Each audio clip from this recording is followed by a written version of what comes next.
Hey, so, I am kind of in a karmic situation with my mother-in-law, and I'm not really sure if that should make me feel bad about it.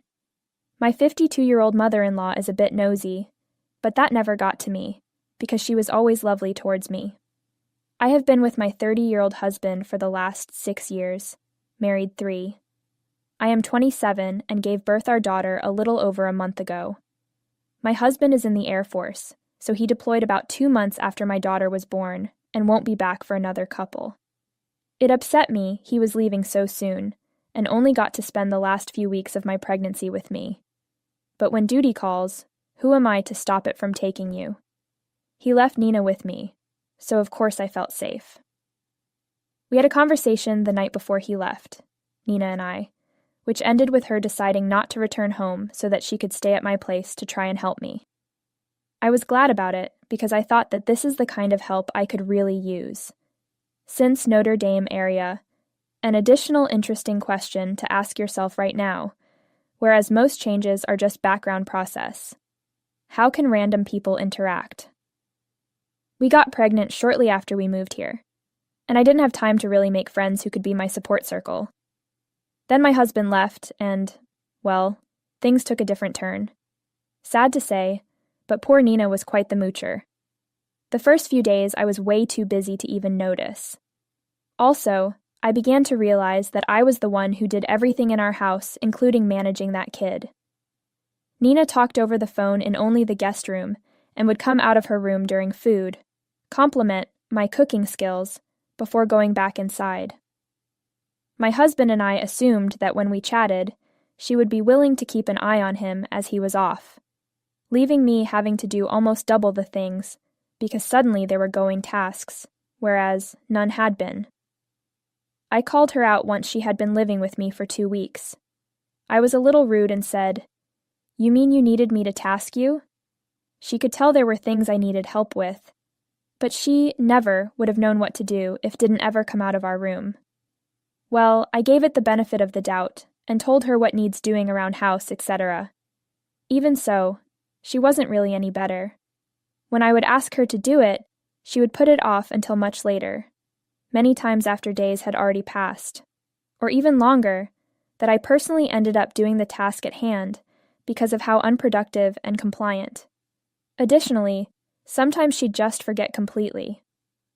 After a while, I was becoming very frustrated with her, and towards the end of that month. So one day I told her, "This isn't working out for me anymore. Have to go." If I was by myself, at least only all of the work would be left to me. After all, there is no point in needing less when you are just one person anyway. Everything I had to do now, from the chores at home all by myself and living on my own as well. She was getting annoyed and started calling me a brat. I was told to be glad that she offered anything at all. Then, she finally admitted that her assumption had been, I would work with the baby and do all household things. I have no idea why she thought that was going to happen, because I am the mother. Me, this person who spent 9 months growing the baby and then also went through labor. Therefore, now I was the only one who would have her for longer hours.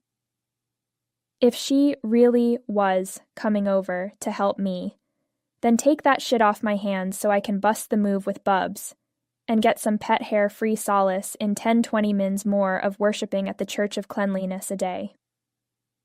When I told her to get out, she informed me that even though she had thought we'd be together for a long time, hence why it was okay with end the lease on an apartment, if she couldn't stay in my home, then where would she go? That really told her that she was, in fact, a freeloader. She just didn't want to pay rent, and that's why she had moved in with me pretending that was going to be helping me. When I found out, I was livid and said that her situation meant nothing to me. She just needed to leave my house. So, she finally left a couple days back. Semi-embarrassed and crying, I called my parents after she left that day to have them come over. My parents and my sister live in another state, so while they were there for the birth, and delayed their return flight until 3 days afterwards, by early trainee G yesterday, all I had left was hubs. They wanted to stay so they could help me take care of the baby, and I said no, because didn't want my parents leaving their store for that long. And by the time she promised me that, Nina had already decided on my behalf to keep this house and come live with me here to look after it all. However, I badly needed someone to stick around just for me after sending her away, so rang my mum and dad. They caught the next fight they could here and have been staying with me ever since. No stress at the store either. My uncles are taking care of things on their own for a bit. Well, it is almost 4 days she did not live in my house already. I also spoke to my husband about it and said Nina was a total waste of space living here. After it happened, I did not share this with him because his mother was still here helping me out at home, except taking care of the kids meant more time in front of a screen. Agreeing with me, he simply said, "You made the right choice." So last night I got a ton of text messages from Nina about how it was all my fault, and now she had ruined her life. Baffled, I called my husband. He explained that he had called the other family members and convinced them to cut her off completely. And now she was in trouble, because up until this point she had been staying with his uncle as well, and even he kicked her out back then, hence all the hateasement of days. It turns out she had been attempting to sabotage our relationship all the while, telling my husband what I got up to behind his back when I was home alone with her. You see, just that. She said some terrible things about me to my husband, like that I was fucking the next-door neighbor or something. So a paternity test would be in order, and he should hotfoot it back there post-haste, because she wasn't certain the baby was his. When she walked through the door, I asked her why, and was met with a less than resounding response of, "Because you lied about everything." She said that I had driven her away, because she scares me, and that he would leave me. Those were the terrible, nasty lies she was spreading with me, to literally divide my husband and myself up. At least he was, comfortingly enough, that much better then. He ignored her immediately. I couldn't be happier to know he knew it, without even having to say a word about this, or confront me. It also kind of seemed like common sense, since our house had this guy in his early 20s living next door, who just inherited the place from an aunt or something, and spends most weekends playing violin really badly. I used to whine at my husband. More on how this has likely never in history worked for anyone, ever, when we first moved out because he was just so bad. She would have singled me up with another man. Otherwise, so she will not actually understood me. So after these lies from Nina on phone, he thought to himself, "Hey, why should every relative be missed?" He explained everything to them and said that he did not want anyone dealing with Nina after he cleared out from there. He told them that if they did, then we would never talk to you again. So, he more or less forced his family to pick a side, and it turns out no one is talking to Nina at the moment, because even her brother has kicked her out of the house.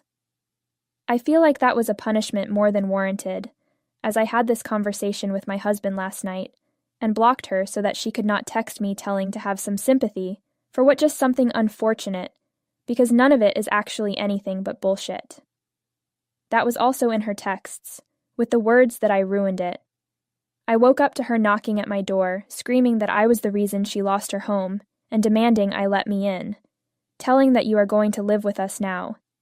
She just needed a place to crash for a few days before she could begin scouring local listings. I was wondering why she would have to get a house near us.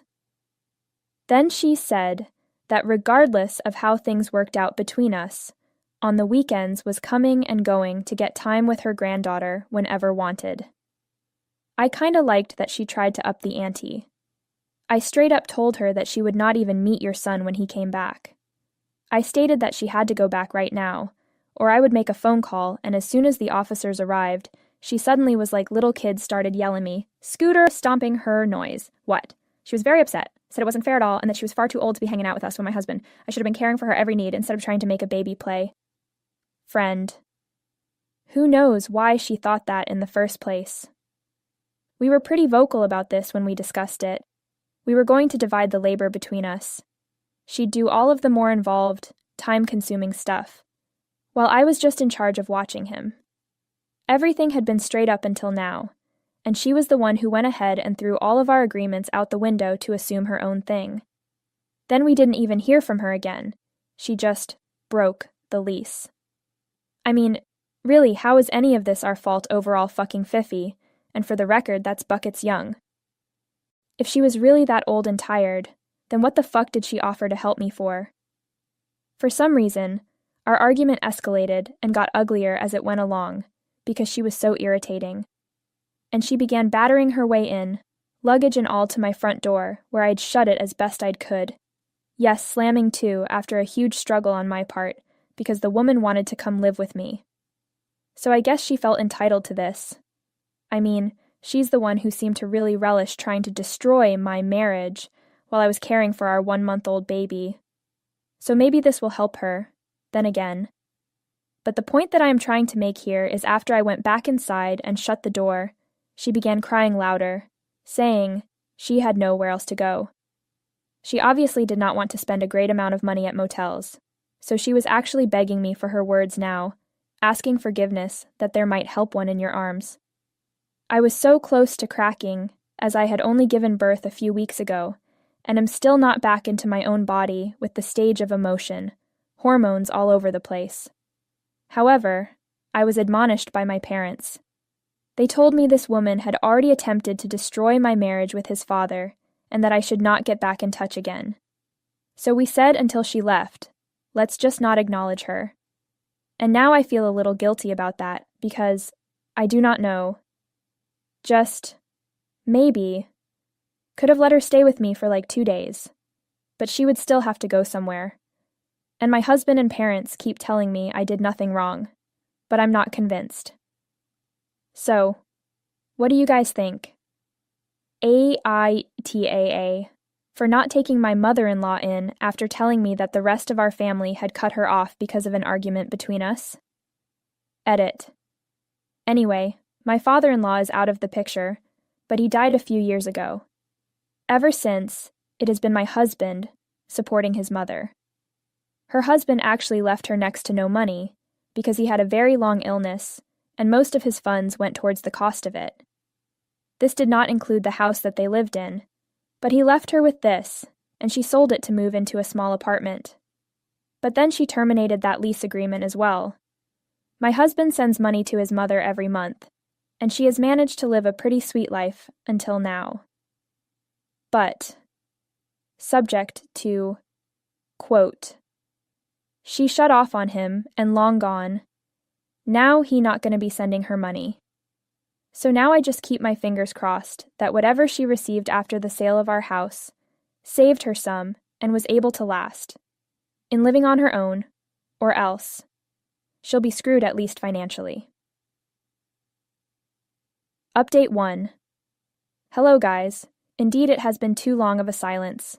Not a single peep out Izzy since she turned tail and went slinking off, ripping Nina along with her. It had been 3 full days, and I was beginning to hope that she learned her lesson. Maybe.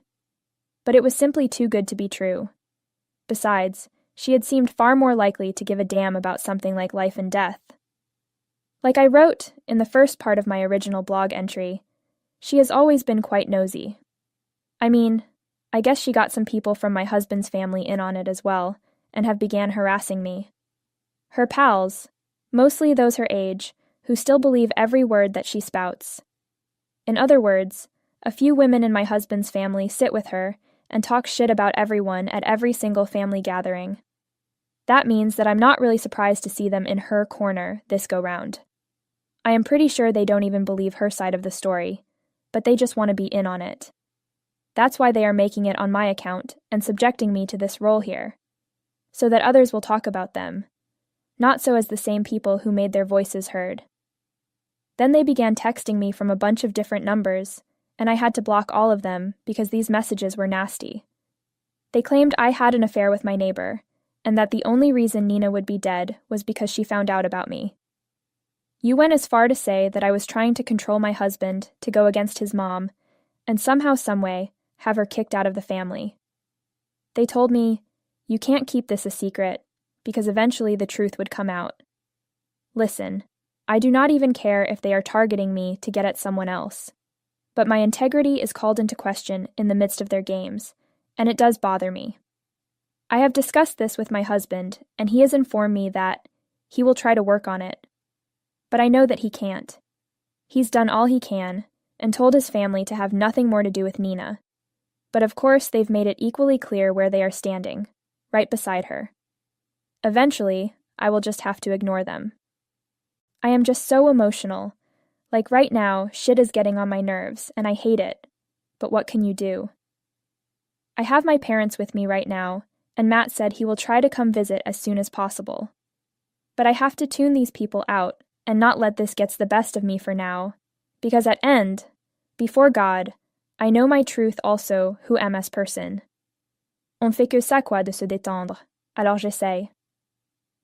Update 2. That's when it hit me. Something had been off. A week since my last update, and for the past 4 days, no such text or whatever from Nina and her band of weirdos. So, honestly, I believe they may have simply stopped trying to annoy me by attempting to hit a nerve. Last update, a couple of texts from her and friends on SM as well. They were telling me they would demand the truth be told, and even stated that if it took them speaking to our neighbor, so he revealed what a terrible woman I was, who had been having an affair for years. They were totally convinced. In their minds, this was an actual thing. Bless their delusional hearts. That did not really scare me because I knew the truth.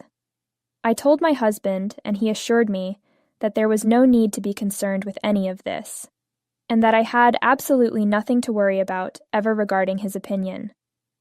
I knew not to worry either. My husband had talked to the rest of his family too, and they also called me telling me how these women who were on Nina's side did not have them in their lives anymore. They were rooting for me, and was so confident on everything, up until I found out that her family had also disowned Nina and those fake friends of hers. They quit texting me, which makes sense because obviously this was going nowhere, and really not worth the effort drama-wise. The last text message I have from any of these people is 4 days ago. Sometime in the evening, I got an email, most likely from Nina, a very curt one. She told me that she had found an apartment, and then made sure I pay for making her family hate her because of something stupid as trying to ruin her life. She would say like, "The lazy cow? My son could have anyone else. But he chooses this hideous, repulsive creature over his own mother, who I'm sure it wouldn't last long with." She told me she was already trying to find the next man for her, now that I had served my only, wifely, duty, and could be disposed of. Along with informing others, our marriage is on its way out. This is exactly what she thought. Because I had given birth to a baby, and in the process put on some weight too, that my husband was going to leave me now. Well, yes, this was all quite nutty, considering I had been the one who apparently cheated before, and now she is going to see that my husband cheats on me. It's just confusing. Anyways, I ended up blocking that email address and never heard from her again. It was weird for a few days, but now it makes me feel much better without having to worry she would get back in contact with me. Update 3. Well, I suppose I spoke too soon, since just 2 days ago had been the day in which was talking about how much I said that Nina and her cohort of losers finally grown up to let me be. All of them paid me the visit and tried to intimidate, but they learnt their lesson. 2 hours ago, the doorbell rang repeatedly. Someone was at the door, and I just knew that it had to be them. So when I went to look out of my bedroom window, it really was Nina Plus. All her mates stood there. It was a group of about 6 women who looked like they were on business. Therefore, I immediately addressed them through the intercom and said, "You can get out of here, or else I'll call the cops." I was mostly anxious about my baby, because I had managed to get my daughter down for a nap, and she screamed all day. I, for one, didn't want to wake her up, and I know that if all of them had turned you together, then there was definitely going to be some fight or dispute, which I really didn't wanted.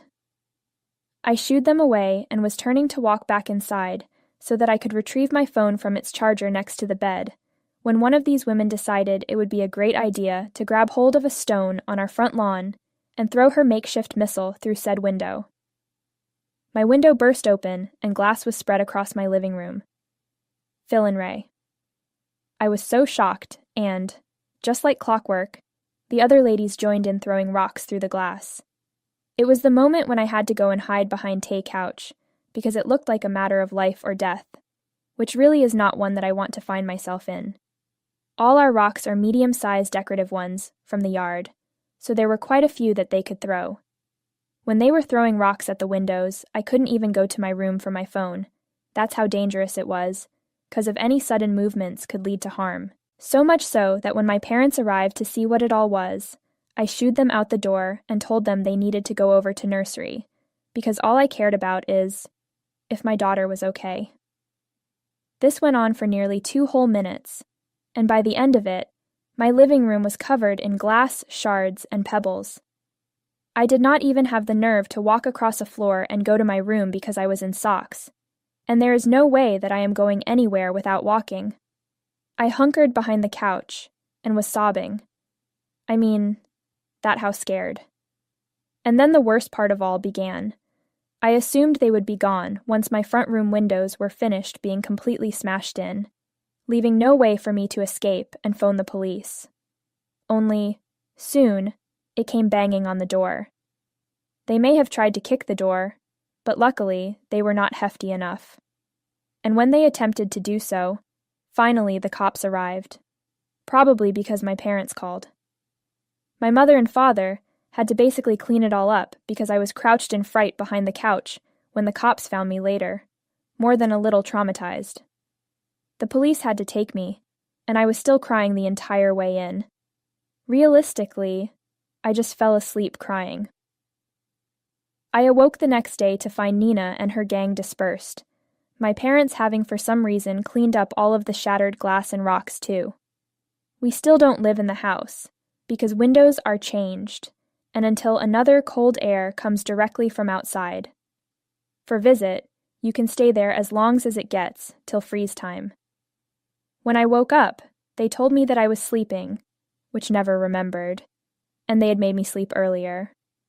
Only my mother sat beside me as it was all happening, while she and my dad dealt with the cops, pressing charges against Nina, fucking finally. They also informed me that my daughter was awakened by the noise and rocks being thrown at windows, banging about, etc. And I spent every waking minute with her those few hours afterward. She didn't even leave my sight for a second.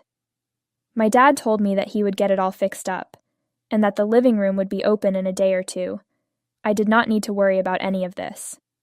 He had talked to my husband as well, and was on his way back this weekend, so that he could be there for me.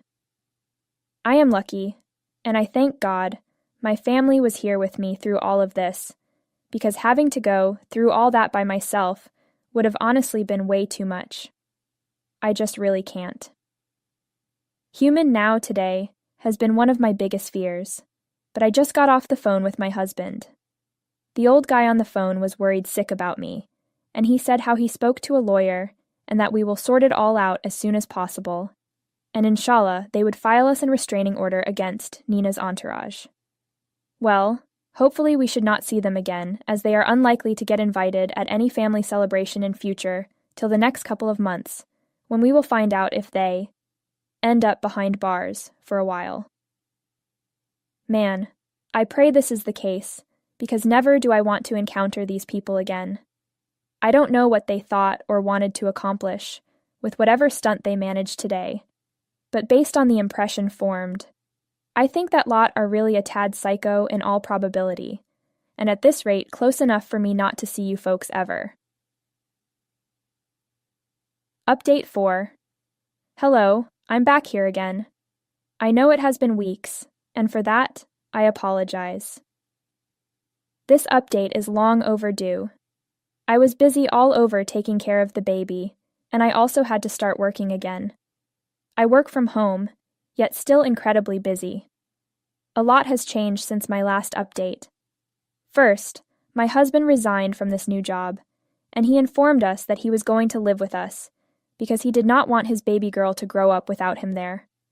That makes him want to build something of his own, so it's time to put in the work. For now, he's just enjoying being a stay-at-home dad, and I can't be more excited for him. I work enough that it will support both of us, and my parents said they do what they can to give me help, till we get up on our feet again. They will also invest in whatever he chooses to bootstrap. Plus, we have a ton of savings, so financially speaking, we are all set. A few weeks ago, my parents finally returned home, but we still share and FaceTime almost every day.